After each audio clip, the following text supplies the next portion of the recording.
Assalamualaikum warahmatullahi wabarakatuh. Kami dari kelompok 6 kelas B ingin memaparkan materi dari pertemuan 10 dengan referensi buku Introducing Communication Theory by Richard West.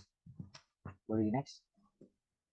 Kelompok kami beranggotakan Asyabul Yamin Anur, Farina Diputra, Kakak Satria David, Muhammad Rafi Ramadan Zakaria, dan saya sendiri Zayan Rizkullah.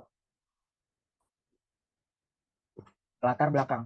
Kita semua adalah bagian dari kelompok budaya. Kata kebudayaan dapat mempunyai arti yang bermacam-macam. Teori-teori yang dibahas pada bagian ini menggambarkan beragam tantangan dan interpretasi budaya serta pentingnya mengkaji budaya dan perilaku manusia.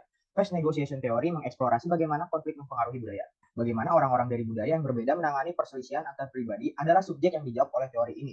Menekankan pentingnya komunikasi verbal dan non-verbal selama percakapan.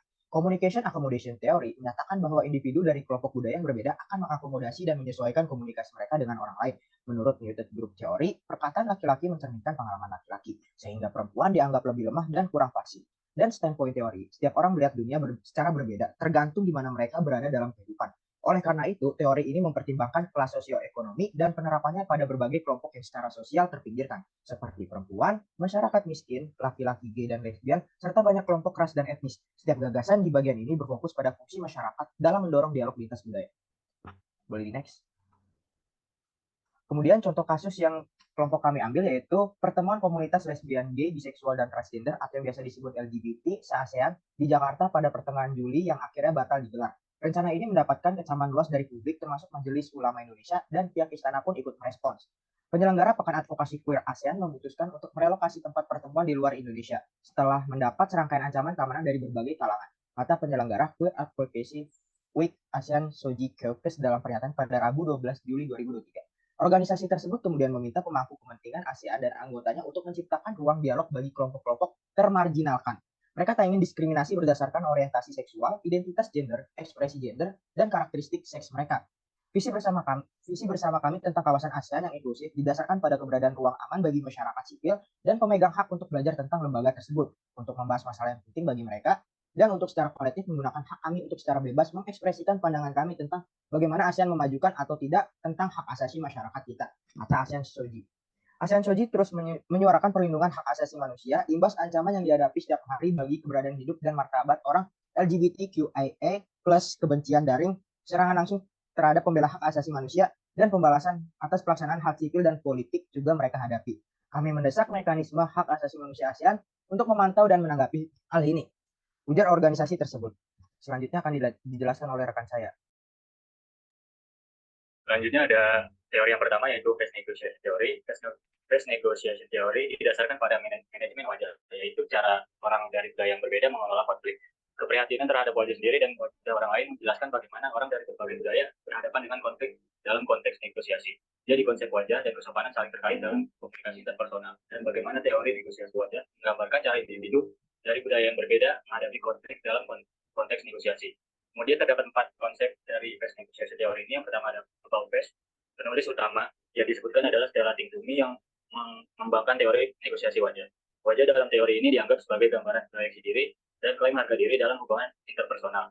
Konsep wajah mencakup presentasi diri yang berhadap kepada individu lain dan menjadi identitas yang bersama-sama didefinisikan oleh dua orang dalam suatu hubungan. Kemudian yang kedua ada phase and politeness theory. Dalam teori ini ada 2 jenis kebutuhan universal. Kebutuhan akan wajah positif, yaitu ingin disukai dan dikagumi, dan kebutuhan akan wajah negatif, yaitu ingin menjadi mandiri atau ingin memiliki kontrol sendiri. Yang ketiga ada face work. Face work adalah tindakan yang diambil oleh komunikator untuk mempertahankan, memperbaiki, atau meningkatkan citra diri sosial mereka dan juga untuk melindungi citra orang lain. Yang terakhir ada face management culture. Tingtumi menyatakan bahwa konflik sering muncul ketika anggota budaya individualistis dan kolektivistik berinteraksi, dan individu dalam situasi ini mungkin menggunakan gaya konflik yang berbeda. Boleh di next. Kemudian masuk ke teori yang kedua ada communication accommodation theory. Teori ini mempertimbangkan motivasi dan konsekuensi mendasar dari apa yang terjadi ketika dua pembicara mengubah gaya komunikasi mereka. Selama pertemuan komunikasi, orang akan berusaha mengakomodasi atau menyesuaikan gaya berbicaranya pada orang lain.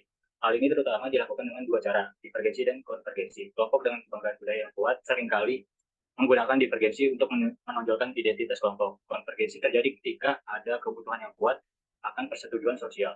Seringkali dari individu yang tidak berdaya. Akomodasi didefinisikan sebagai kemampuan untuk menyesuaikan, memodifikasi, atau mengukur perilaku seseorang sebagai respon terhadap perilaku orang lain. akomodasi biasanya dilakukan secara tidak sadar.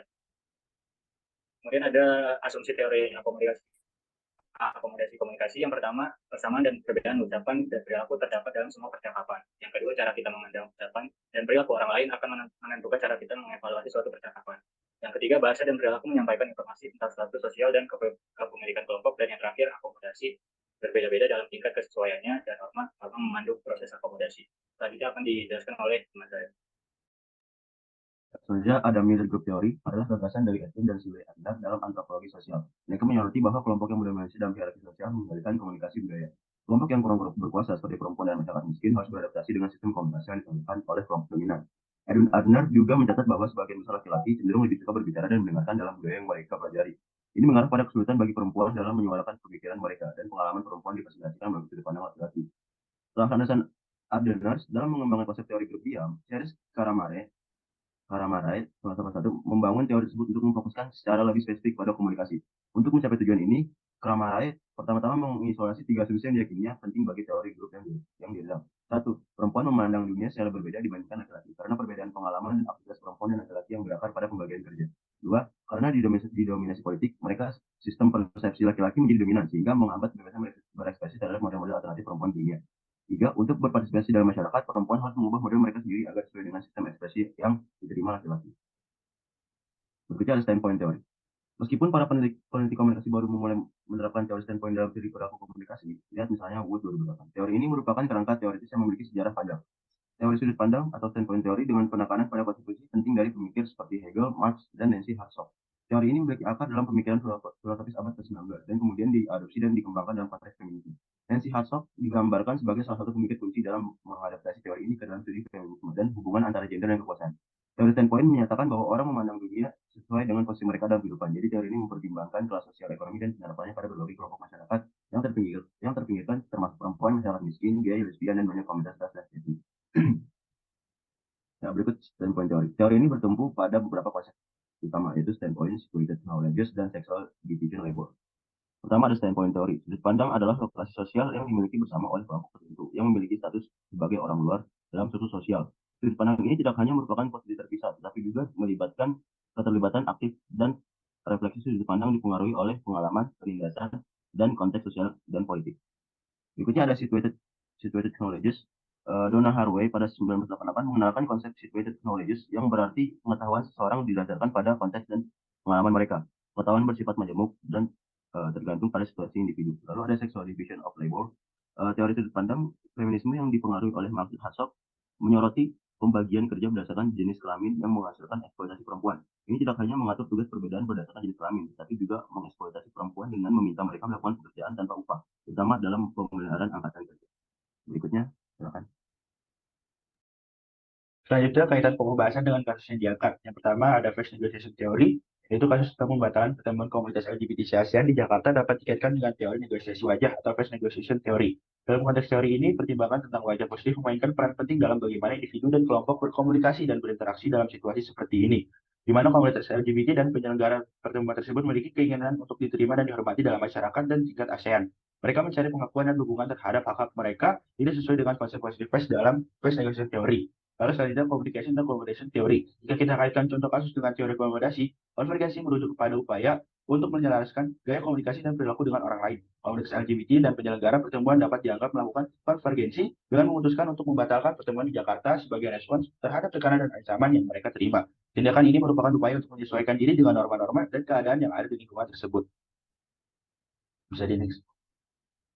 Selanjutnya, youth group theory. Kasus pembatalan pertemuan komunitas LGBT se-ASEAN di Jakarta jika dikaitkan dengan teori kelompok terdiam atau youth group theory yang dikemukakan oleh Charles Karamarait. Teori ini membahas bagaimana kelompok-kelompok tertentu, terutama kelompok yang memiliki kekuatan sosial yang lebih rendah, mungkin menghadapi hambatan dalam mengungkapkan pandangan dan pengalaman mereka dalam masyarakat yang didominasi oleh kelompok-kelompok yang lebih kuat. Dalam teori kelompok terdiam, kelompok yang memiliki kekuatan sosial yang lebih rendah atau kurang representasi dalam struktur sosial dapat dianggap sebagai kelompok terdiam. Dalam konteks ini, kelompok LGBT dianggap sebagai kelompok terdiam karena mereka seringkali menghadapi stigmatisasi, diskriminasi, dan ketidaksetaraan dalam masyarakat. Selanjutnya, standpoint theory. Standpoint theory mengakui bahwa kelompok-kelompok yang berada dalam posisi sosial yang lebih rendah atau terpinggirkan memiliki pandangan dan pemahaman unik tentang dunia. Kelompok LGBT sering dianggap sebagai kelompok yang terpinggirkan dalam banyak masyarakat termasuk di Indonesia. Pandangan mereka sebagai kelompok yang sering menghadapi diskriminasi dan ancaman mengaruhi cara mereka berkomunikasi dan tindakan yang mereka ambil, seperti membatalkan pertemuan di Jakarta untuk menjaga keselamatan.